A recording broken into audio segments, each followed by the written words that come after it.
When I think about following, I take it literally.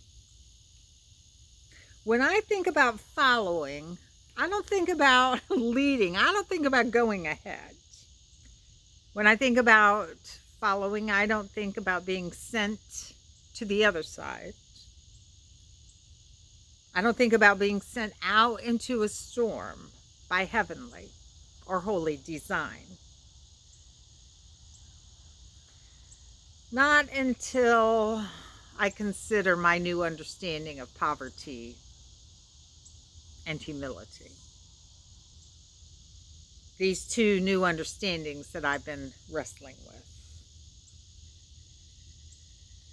Where poverty is going it alone. Where to be impoverished is to be without community.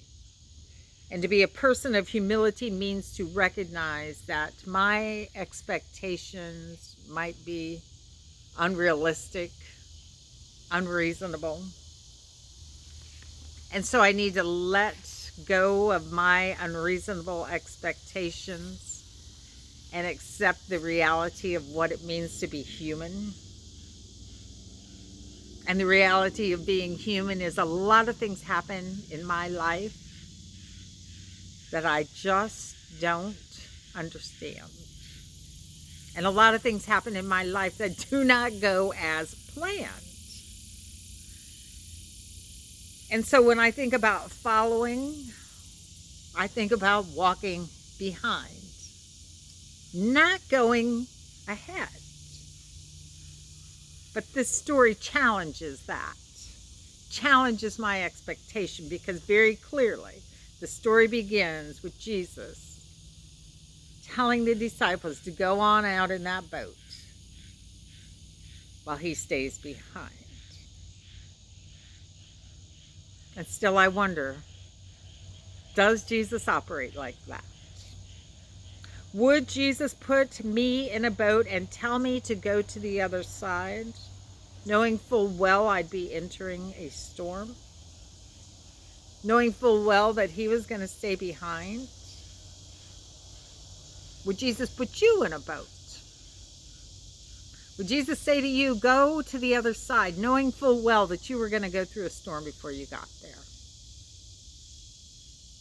What kind of a Jesus is that?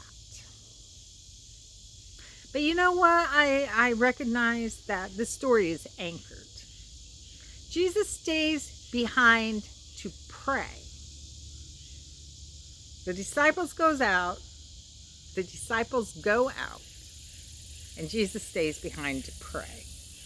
And you know what that speaks? That speaks to our community. It speaks to exactly where we are at this moment in time. When we as the United Church are engaged in these peaceful protests and these works for social justice, which often feel dangerous. And then there's another group of us who can't go out, but who can stay behind and pray.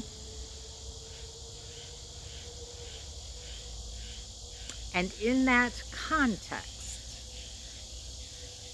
Jesus stays behind to pray. And so the way that speaks to me is that those of you who are not able to go out and physically support us have some really important work to do. Staying behind to pray. That's the place where Jesus was and is and will forever be.